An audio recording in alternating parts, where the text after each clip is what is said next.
Tonight on KPBS Evening Edition. This is what happens. You get in the desert and you start looking at all this stuff and you go, whoa, whoa, what was that? Yeah, the timing is really important. So sometimes we can see one, sometimes we can see two different blooms, or as much as three. It's a very special place because it's a little desert town in the middle of nowhere. KPBS Evening Edition starts right now.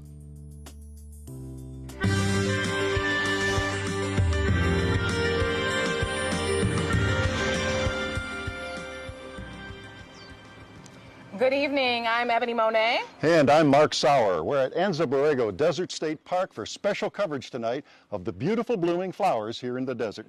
And Mark, it is absolutely breathtaking out here. It's a gorgeous day out here. I know they got some rain back in San Diego, but it was beautiful here today. Saw folks from all over the place. You walk around the visitor center parking lot here, license plates from everywhere. One of the rangers told me there was somebody here from Russia today. They're coming in from everywhere. And of course, they're here to see the super bloom. In just a bit, we'll actually take you on a tour of the flower fields with Nan Sturman, who is, of course, the host of A Growing Passion. To check it out. The Flower Lady. And we're going to talk to meteorologist Alex Tardy back in San Diego about all that rain and the other factors about the weather that create this bloom. Plus the town of Borrego Springs. Matt Hoffman is going to be talking with us about exactly what tourism and all this impact of the tourists and the visitors here mean. But first, let's send it back to the KPBS studios with our Susan Murphy for tonight's top news. Good evening, Ebony and Mark. Let's take a look at our top stories tonight. Transportation officials are mulling a 2020 ballot measure that would raise money for public transit. And a new report by the nonprofit think tank Circulate San Diego tries to imagine what that money could do. The report found a half-cent sales tax could generate roughly $10 billion for public transit and road repair over 40 years. The report's author says he wants to spark discussion among voters and policymakers about how that money could benefit San Diego's economy and the environment. Where do I want a trolley to go? Which buses do I want to make faster? What potholes do I think need to be repaired? What bike lanes should we be building near schools to keep kids safe? We need to start thinking about those sorts of things and get people excited and make sure that MTS includes those elements in a ballot measure. Circulate San Diego says a tax measure by MTS could fund popular projects, such as a trolley connection to the airport. MTS is still in the early phases of discussing a potential 2020 tax measure. It recently conducted polling, but hasn't yet released the results. The San Diego Unified School District is improving how it responds to maintenance issues. The changes come after a KPBS story on a heating system outage at a local school. 15 City Heights classrooms were impacted. The district provided portable heaters during that time, but a teacher told KPBS some classroom temperatures reached the low 50s. The district says it plans to improve how it prioritizes service requests and better evaluate how newly installed equipment is installed. Flu cases across San Diego County are continuing to soar, and doctors are warning a new and more aggressive strain of the virus has arrived in the region. H3N2 is a variant of swine flu that tends to strike older adults. Dr. Eric McDonald, the county's medical director of epidemiology, says the aggressive strain could cause a second wave of flu across the county and prolong flu season into April or May. If H3N2 starts to increase in California and in San Diego like it has in other parts of the country, then we can expect more outbreaks, more older people getting influenza, more cases being reported. So far this flu season, the strain responsible for the majority of cases in San Diego County is H1N1, which tends to impact people under the age of 40. A new report shows more than 6,000 people have been sickened and 45 people have died. Dr. McDonald says the flu vaccine is effective against both flu strains, and it's not too late to get vaccinated.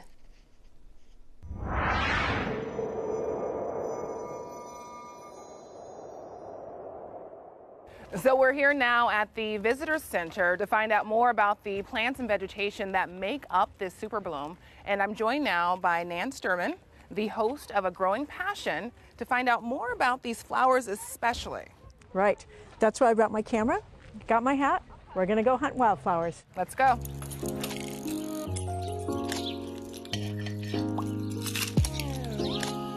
I've never been out here. How does this compare to? Well, this normal years, this would be a really great bloom. I mean, it's very consistent. The purple, there's blue, there's yellow, there's kind of this white. I mean, there's a lot going on here, but I'm told that it's even better down there. Wow. Obviously, folks are here for the super bloom. So what signifies a super bloom and how does it all come about? Well, the super bloom is when, it's just our term for when there's like an amazing amount of flowers out. And what's happened this year is that there were rains in early fall. It's really interesting. There's always seeds in the soil. We don't see them, but when the plants finish flowering, of course, they release their seeds. So there's what we call a seed bank in the soil all the time. Those early rains started washing away. There's water-soluble chemicals in those seeds that keep them from germinating, from sprouting. And so the rain starts to wash those away, and then the temperature's just right, and there's just the right amount of moisture, and they sprout. And then we kept getting rain, and it's been really nice and cool, and you get this kind of bloom. Everything is just right, and boom, you get a bloom. And there's another one just about to bloom over there. Look at the leaves. The leaves are all crenulated.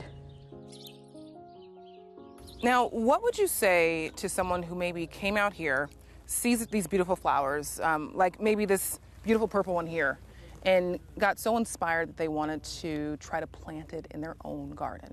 Okay, if you live here in Anza-Borrego and you could find seeds for the desert sand verbena, then you could plant it in your own garden. But if you don't live in the desert, this will not grow for you. This is adapted to these kinds of harsh conditions, really intense sun, very little rainfall, and the kind of soil, which, you know, you can see it looks like beach sand. So there are other verbenas that you can grow that are adapted to garden conditions, not this one.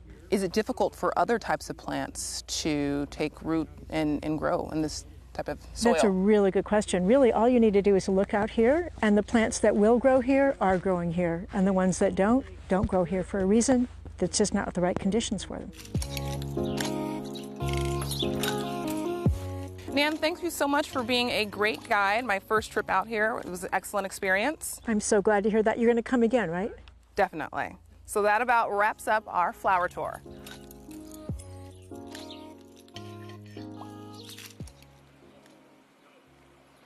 I had so much fun spending the afternoon with Nan, and the flowers were absolutely beautiful. The flowers are terrific, and you know, that's what brings people here. And of course, all the visitors that come to this state park have a big impact on Borrego Springs, the town nearby. KPBS reporter Matt Hoffman was there to see how big an impact.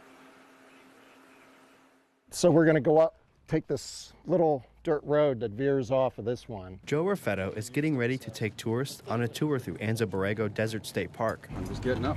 Yeah. Today, he's taking out a group of 9 people. Raffetto owns California Overland. It's one of 2 tour companies that does business inside the state park. The draw for Anza-Borrego is that you're getting away from basically the madness of maxed out tourist destinations. This is still, and I'm fine even as a business owner having it be this way, but it's still a well-kept secret. Okay, guys, come on out. Although part of San Diego County, Borrego is definitely off the beaten path.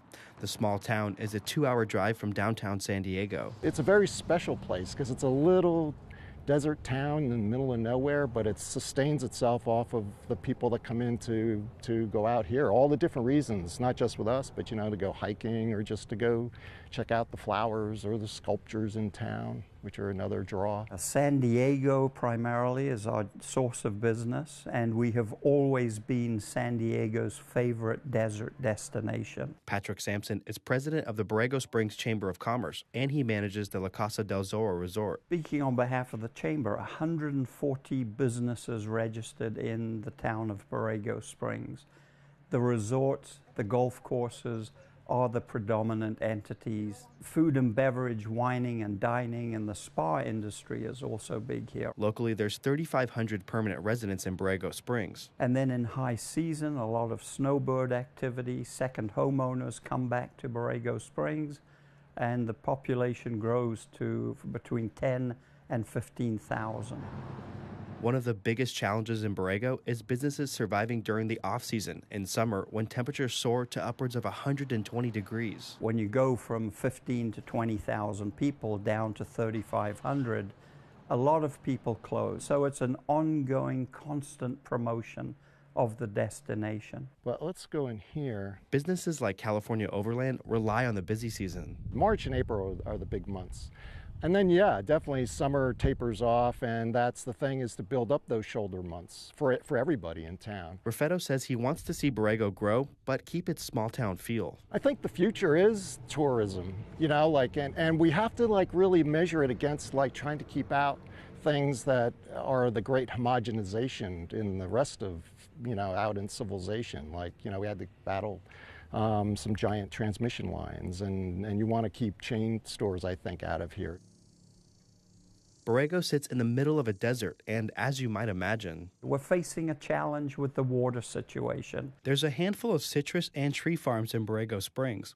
The Borrego Water District reports 70% of the water in Borrego Springs is used for agriculture, 20% is used for recreation, including golf courses and hotels, and the rest is used by residents. But there's a problem. The groundwater supply for Borrego is being overdrawn, and over the next 20 years, water usage has to be cut by nearly 75%. That is the challenge. It's how do we fit in to the new levels of water production. Sampson hopes there's a solution that would allow the farming and tourism industry to continue operating here. From the Chamber of Commerce perspective, we hope there's room for everyone, as there should be.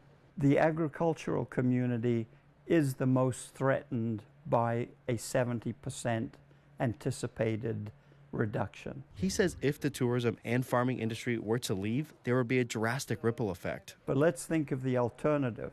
Without agriculture and without golfing and without a significant role of those businesses in the economy of Borrego Springs, where will we be? This month, the Borrego Water District and County of San Diego will release a draft plan on how water levels will need to be reduced over the next 2 decades. Time will tell how the cuts impact the desert town. Matt Hoffman, KPBS News. A river is running through it, an atmospheric river. And thanks largely to this anomaly of the atmosphere, there's a super bloom now in Anza-Borrego. And for the nuts and bolts of specific cause and effect, we turn to Alex Tardy of the National Weather Service, his office in Rancho Bernardo. Welcome. Thanks for having me on. Well, glad you're here. We're hearing the term atmospheric river, as I said in the open here.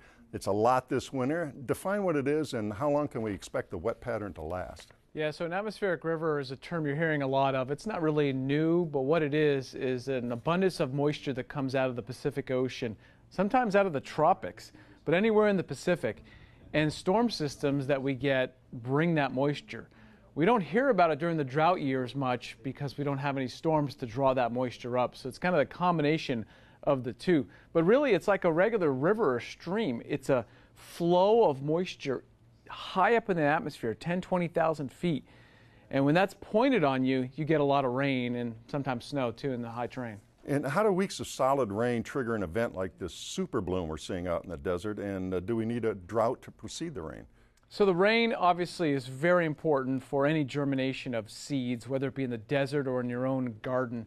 So this rain is the biggest component. We don't need a drought before because the seeds are typically laying around and ready to go, if you will. But we need that right combination of rain early or middle of the winter.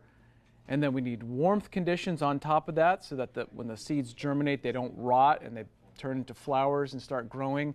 And then eventually we see the flowers. But ultimately, yeah, the rain is the most important. But as you say, it's a series of effects because I read here just today that Death Valley gotten rain, but they're not getting the super bloom that we're seeing down south here. Yeah, the timing is really important. So sometimes we can see one, sometimes we can see 2 different blooms or as much as 3.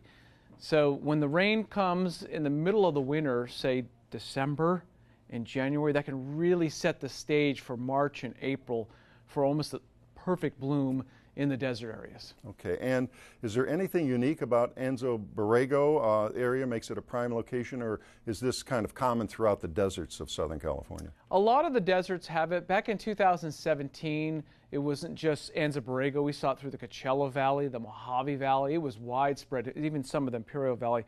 But you still need soil conditions that, support the seeds. Some of our sand dune areas in the deserts, you're not going to see the flowers. But Anza-Borrego is very unique in that it has a lot of the cacti. It has a lot of native vegetation. It used to be a lake bed, so it's very fertile to allow growth of these flowers. Now, we've seen a lot of rain here, of course, in the last month in February, but how does this winter compare to recent winters, especially that drought-ending winter of a couple of years ago? So this year has been wet, as most of us have noticed, and we're going to notice with the really green conditions and the flowers in the desert. When we look at past winters, 2017, 2011, and even 2005 winters way back, they were wetter. So it isn't unprecedented, but compared to the last 10 years, we've only seen 2 other years that are this wet. And of course, folks who've lived here a long time know that the snowpack is key in the Sierra, and they've been getting a ton up there as well, right? Yeah, snowpack is something that maybe we take for granted at times. We assume that the mountains always have snow. Last year was a record dry year for not just rain, but also for snow. We saw places in the Sierra Nevada with over 250 inches of snow just in February. So snowpack is very important for filling up those reservoirs and then allowing us to distribute that through our water supply system. Well, they'll be skiing up there through July 4th at least, and right now we'll be enjoying the wildflowers in the Anza-Borrego Desert. Thanks very much, Alex Tardy, for joining us. That's a perfect combination, the desert flowers and skiing at the same time. There you go. Thanks, Alex. Appreciate it. Thank you. I'm your meteorologist, Daji Aswad. Going to be telling you about your weather tonight here in San Diego County. Still going to be calling for some showers in the Oceanside and San Diego, dropping down into the 50s. Cooling down to 54 in Borrego Springs and 41 in Mount Laguna. Also could see some shower activity. We're going to show you that on the Futurecast. Wednesday, 6 p.m. is where we're kicking it off. So tonight, clouds, spotty activity around 6 p.m. But we'll get another surge of moisture as we head into the 9 o'clock hour and continue into midnight here on Thursday. Then that will kind of dwindle on down as we continue through your Thursday morning. And in fact, tomorrow, dry conditions for most areas. 64 in Oceanside, 65 in San Diego, and 72 in Borrego Springs, 46 for Mount Laguna. We continue into your Thursday and Friday forecast. Chilly conditions coming on down, as well as a chance for some spotty activity late week. So if you're out towards Anza-Borrego tonight, a spotty shower through the evening hours, and then into tomorrow, a dry start with another chance for some spotty showers late. Winds will continue to pick on up into your Thursday and Friday. We're talking gusts 40 to 50 miles per hour. Conditions will continue to cool down with highs in the 60s for the next several days. Back to you. The super bloom of flowers in 2017 brought hordes of people all at once here to Anza-Borrego State Park. It was almost too much of a good thing. To see what's happening this year and the crowds that we're expecting, we turn to Dennis Stephen. He's the official interpreter for Anza-Borrego State Park. Welcome, Dennis. Thank you. So start with that super bloom a couple of years ago. How many people did we have? How big was the bloom? So 2 years ago in 2017, we had over 140,000 people visit the visitor center itself. That's not including people that just went into the town. The flower bloom was a magnificent bloom 2 years ago. It pretty much all bloomed at once, and so it was really crowded. The town experienced hordes of people coming in, and so we did learn a lot of lessons from 2 years ago that we are trying to improve this year. All right, and the impact of all those people coming at once, the term Supergeddon, Flowergeddon was born. Tell us about that. 2017, most people were directed to come down Montezuma Grade and directly to the visitor center. So this year what we're trying to do is we're trying to give people information on our website about how to go directly to the flower fields and different routes into the park. People from San Diego can come up through Julian along 78, or S2 if they want a scenic drive and see some of the flower fields in the south end of the park. So having different routes into the park available for the public is one way we're trying to make improvements this year. And besides the spring flowers, there's plenty of other attractions here at Anza-Borrego State Park, even at nighttime, for example, right? Yes. Anza-Borrego Desert State Park is an international dark sky park. And we have, once a month, we have stargazing programs put on by our staff here at the Visitor Center. Usually it'll be in Borrego Palm Canyon, depending on the weather. But then we also have other opportunities as well. This year we've introduced a new program called Behind the Scenes Tour. It's a great tour of our archaeology and paleontology labs, so people can make reservations for that.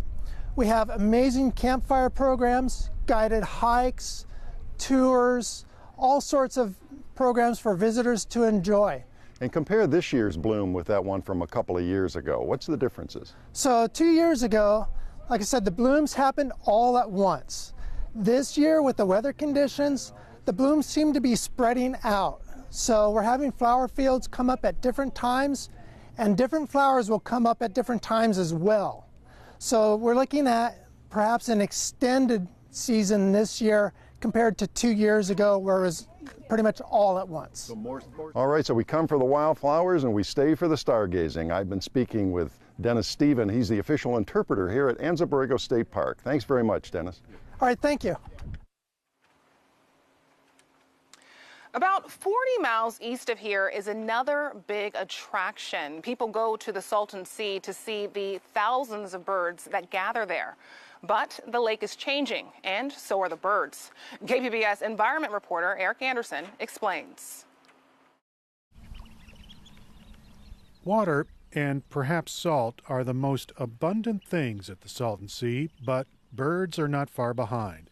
More than 400 different bird species have been recorded here, and estimates put the daily bird population around the sea at more than 100,000. Great for bird watchers like Ryan Yamas, who peers intently across the open water. He's a member of the Audubon Society. You're going to see a lot of water birds. It's really cool because I can see right now a grebe, a western grebe. This lake attracts many different kinds of birds and hundreds of different species. The Salton Sea is huge. It's 35 miles long. So you're not going to see all the same species distributed evenly throughout. There is bird activity both in the water and along the shore at the Salton Sea Recreation Area. The region is popular because coastal wetlands are so rare in California. About 95% of them have been destroyed. Yana says birds congregate in other regions, but there is a richness here that's unmatched. It is something that he doesn't get tired of looking at. Yeah, so there's some ruddy ducks. Those are the ones that suffered from the die-off. So it's kind of cool to see them too. That duck die-off happened on the southern edge of the lake in January. Avian cholera decimated ruddy ducks, northern shovelers, black-nested stilts, and gulls. The disease spread quickly because the birds were huddled together looking for fish around a freshwater inlet, the New River. Thousands of bird carcasses ended up at the Salton Sea National Wildlife Refuge. So this is our largest incinerator. Chris Schoeneman works for the U.S. Fish and Wildlife Service. A peek inside the incinerator reveals bones that weren't completely consumed by fire. Incinerators were built here because disease has a long history of killing birds in this region. This past January, it was close to 7,000 birds out there, and to try to get out there and pick 7,000 birds up one at a time is a huge challenge. Burning the carcasses gets the diseased bodies out of the ecosystem, hopefully limiting future outbreaks.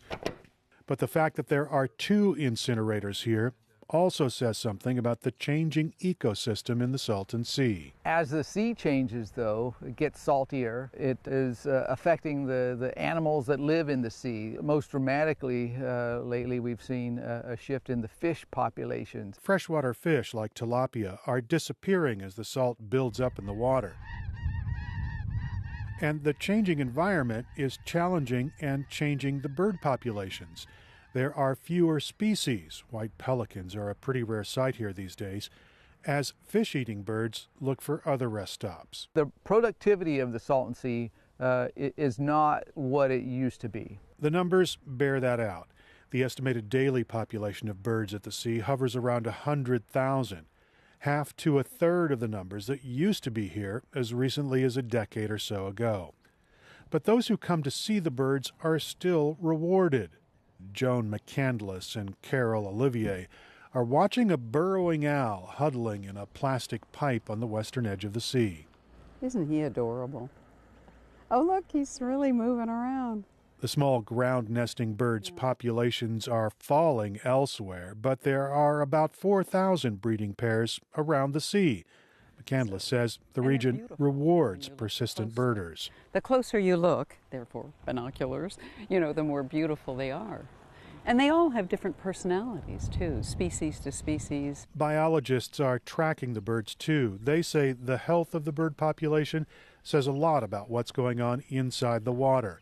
A smaller, saltier sea will serve fewer bird species, but the disappearance of fish-eating birds may make room for more birds that eat bugs and worms along the muddy shore. Eric Anderson, KPBS News. You can find tonight's stories on our website, kpbs.org/evening edition. And thanks for joining us this evening for our Super Bloom from Anza-Borrego Desert State Park. Thanks for joining us. Have a great night.